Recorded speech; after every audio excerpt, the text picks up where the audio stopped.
ఓం అస్మద్గురుభ్యో నమః. శ్రీమతే రామానుజాయ నమః.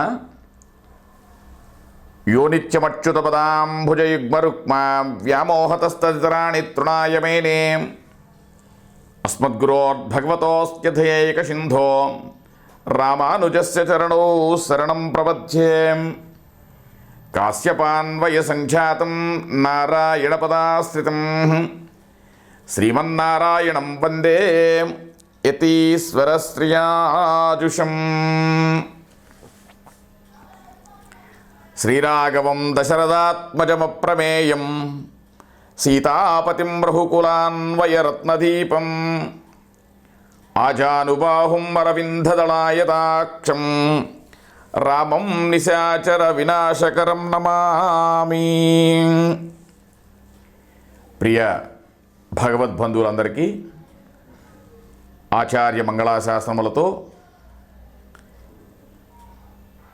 22వ తారీఖున అయోధ్య రామమందిరం ప్రతిష్ఠ కార్యక్రమంలో ఆ యొక్క రామచంద్రుని యొక్క వైభవాన్ని మరియు అసలు సాక్షాత్తు శ్రీ మహావిష్ణువు యొక్క స్వరూపంగా రామచంద్రునికి ఎటువంటి నిర్ణయంగా చేసినది అనేది ఆ యొక్క పాయసాన్నాన్ని ఏ విధంగా విభజన కార్యక్రమం చేసినది ఆచార్య మంగళాశాసనములతో మనం తెలుసుకుందాం.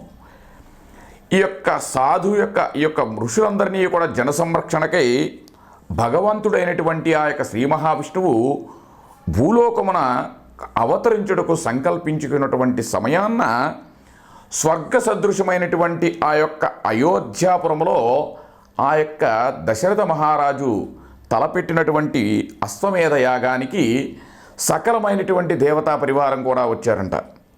అప్పుడు సకలమైనటువంటి దేవతలందరూ వచ్చినప్పుడు అక్కడ ఉన్నటువంటి ఋషులు అందరూ కూడా దేవతలందరూ కూడా ఇక బ్రహ్మను సమీపించి అంటున్నారట, రావణుడి యొక్క దుష్కృత్యాలకు వలన మనకు కలిగే నష్టాలన్నీ కూడా ఆ యొక్క బ్రహ్మదేవునికి వివరించారంట. అప్పుడు బ్రహ్మ కూడా ఆ యొక్క రావణుని యొక్క వధను ఏ విధంగా చేయాలనేది ఆలోచిస్తున్నాను అని దేవతలకు చెప్పాడంట. అప్పుడు ఏతస్మిన్ అంతరే విష్ణు రూపయాతో మహాద్యుతి శంఖచక్ర గదాపాణి పీతావాస జగత్పతి అని చెప్పాడంట ఆ యొక్క బ్రహ్మ. అంటే సర్వవ్యాపకుడు అయినటువంటి వాడు మరియు అప్రమేయమైనటువంటి తేజోస్వరూపుడు, శంఖచక్రాది పంచాయుధాలను దివ్యచక్రాది ఆ యొక్క ఆయుధాలని ధరించినటువంటి వాడు భగవంతుడైనటువంటి ఆ యొక్క శ్రీ మహావిష్ణువు వైకుంఠం నుండి దశరథుని యొక్క యజ్ఞశాల యందు బ్రహ్మాది దేవతలకు ప్రత్యక్షమయ్యాడంట. అప్పుడు ప్రత్యక్షమవగలే ఈ దేవతలందరూ కూడా ఆ యొక్క రావణుని యొక్క దుష్కృత్యాలన్నిటి కూడా ఆ యజ్ఞకుండంలో ఉద్భవించినటువంటి ఆ యొక్క శ్రీ మహావిష్ణువుకి చెప్పారంట. అప్పుడు అంటున్నాడంట ఆ యొక్క శ్రీ మహావిష్ణువు, భయం త్యజత భద్రం హ్యో హితార్థం యుధి రావణం సపుత్రం పౌత్రం సౌమాత్రం సమిత్రజ్ఞాతి బాంధవా అని చెప్పాడంట. మరియు హర్త్వాకూరం దురాత్మానం దేవర్షీణాం భయావహం దశవర్ష సహర్షాణి దశవర్ష శతాని చ వత్స్యామి మానుషే లోకే పాలయన్ పృథివీమిమాం అని చెప్పాడంట ఆ యొక్క శ్రీ మహావిష్ణువు. అంటే దుర్మార్గుడైనటువంటి రావణుని యొక్క పుత్రులను పౌత్రులను బంధుమిత్రాదులు అందరినీ కూడా వధించి 11,000 సంవత్సరాల యొక్క భూమిని పరిపాలిస్తూ భూలోకంలో ఉంటానయ్యా అని చెప్పాడంట ఆ యొక్క శ్రీ మహావిష్ణువు. అభయం ఇచ్చాడంట, వాళ్ళందరికీ కూడా మంగళకరమైనటువంటి అభయాన్ని ఇచ్చాడు ఆ యొక్క శ్రీ మహావిష్ణువు.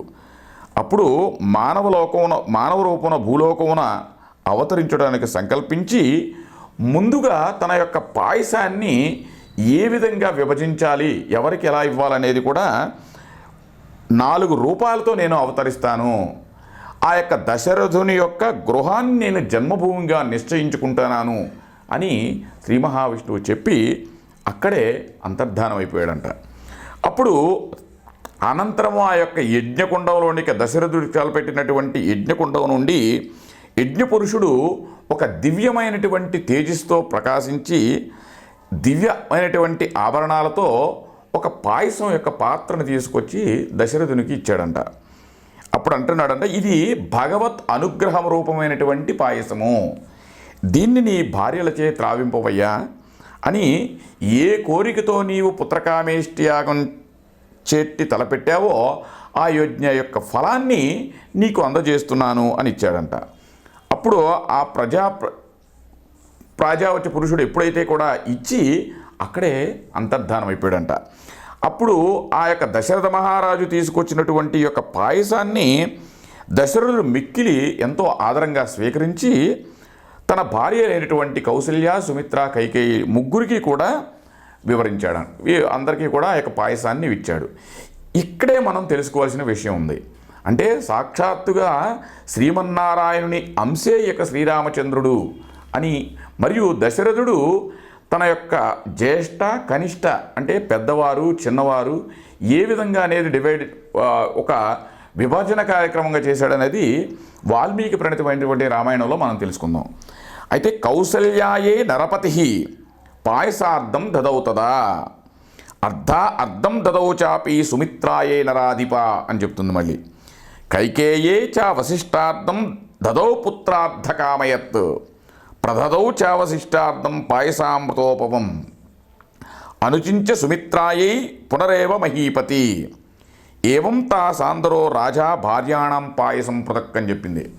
అంటే భగవదనుగ్రహ రూపమైనటువంటి పాయసం పాత్రంతో దశరథుడు ఎప్పుడైతే కూడా అంతఃపురంలోకి వెళ్ళి తన భార్య అయినటువంటి ప్రథమంగా కౌశల్యాదేవిని పిలిచి పాయసాల్లో తెచ్చినటువంటి పాత్రలో 2 భాగాలుగా చేసి ఒక భాగాన్ని ఆ యొక్క కౌశల్యకి ఇచ్చారంట. మిగిలిన సగభాగాన్ని మరలా 2 సమభాగాలుగా చేశాడంట.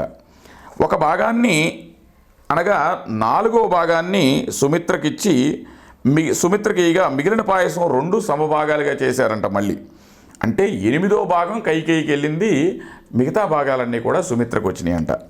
అంటే ఈ పరమాన్నం ప్రధానంగా దశరథుడు చాలా ధర్మసమ్మతంగా పెద్ద చిన్న అనేది జ్యేష్ఠ కనిష్ట అనే విధానాన్ని క్రమం తప్పకుండా పాటించాడు అన్నట్టు. అంటే రాజ్యులు ఎప్పుడు కూడా తన యొక్క ధర్మ పరిపాలనకే మీదుగా ప్రాధాన్యత ఇస్తారు.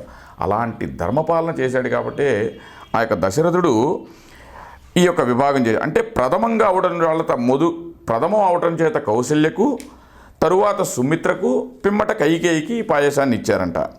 అంటే మొత్తంలో సగభాగం కౌశల్యకి ఇచ్చి సగభాగం 2 సమభాగాలుగా చేసి ఒక భాగాన్ని సుమిత్రకి ఇచ్చి మిగిలిన భాగాన్ని మళ్ళీ 2 భాగాలుగా చేసి, అంటే సుమిత్రకు కైకేయికు అంతరం కనబట్ల. అంటే అక్కడ కూడా చూపెట్టాలి కదా, 2 సమభాగాలు చేశారనుకో అప్పుడు ఏమైంది, ఇద్దరికి మళ్ళీ సుమిత్ర కైకేయి కూడా ఒకటి అవుతుంది. కాబట్టి సుమిత్రకి సగం ఇచ్చి కైకేయికి ఇచ్చేవలసే దాంట్లో మరలా 2 సమభాగాలు చేసి ఒకటి కైకేయికి ఇచ్చి మరలా సుమిత్రకి ఇచ్చారు. అంటే సగభాగం పూర్తిగా అర్ధభాగం కౌసల్య జనయద్రావం దివ్యలక్షణ లక్షితం విష్ణో అర్ధం మహాభాగం పుత్రభిక్షాకునందనం అని చెప్తుంది. అంటే విష్ణువు యొక్క అర్ధాంశ స్వరూపుడు సాక్షాత్తు ఆ యొక్క శ్రీరామచంద్రమూర్తి. సర్వదివ్య లక్షణంలో వచ్చేటువంటి రామచంద్రుని కౌశల్య కనింది అంటే అని చెప్తుంది ఈ యొక్క శ్లోకం యొక్క అర్థం. అంటే పాయసాన్ని తీసుకున్నటువంటి విష్ణువు సంపూర్ణమైనటువంటి స్వరూపం ఏదన్నా ఉంది అంటే అది సాక్షాత్ శ్రీరామచంద్రుడు. విష్ణో అర్థం, విష్ణోదర్థం అని ఒక శబ్దవాక్యం కూడా మనకి ఉపనిషత్తులో కూడా తెలుపుతుంది. అలాంటి రామచంద్రుడు మహావిష్ణువు యొక్క అర్ధాంశ స్వరూపుడు.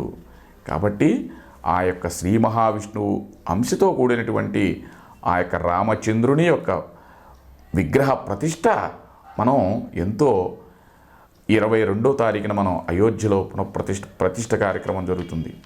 కాబట్టి సాక్షాత్తు పరిపాలించేటువంటి ధర్మ పరిపాలనకే పాటుపడుతున్నటువంటి దశరథుడు ఏ విధంగా అయితే ధర్మసమ్మతంగా ఈ యొక్క కార్యక్రమాన్ని చేశారో అలాంటి ధర్మసమ్మతమైనటువంటి మార్గంలోనే మన యొక్క అయోధ్య రామ మందిరం ప్రతిష్ట కలవటం మనకి ఎంతో ఆనందదాయకం. కాబట్టి అట్లాంటి విశేషమైనటువంటి ఆ యొక్క రోజు పర్వదినం నాడున ప్రతి ఒక్కరూ కూడా రామనామ సంకీర్తనతో రాముని యొక్క సదా ధ్యానంతో మన యొక్క గృహమంతరం కూడా విద్యుత్ దీపాలతో దీపకాంతులతో ఆ యొక్క రామచంద్రుని దివ్యనామ సంకీర్తంతో కలిపి ఆ యొక్క రామచంద్రుని యొక్క కృపాకటాక్షాలు ప్రతి ఒక్కరూ కూడా మనం పొందుదాం. ఆచార్య దివ్య తిరువడిగలే శరణం. శ్రీరామ రామ రామేతి రమే రామే మనోరమే సహస్రనామ తత్తుల్యం రామనామవరారణే. ఆచార్య దివ్య తిరువడిగలే శరణం. జై శ్రీమన్నారాయణ.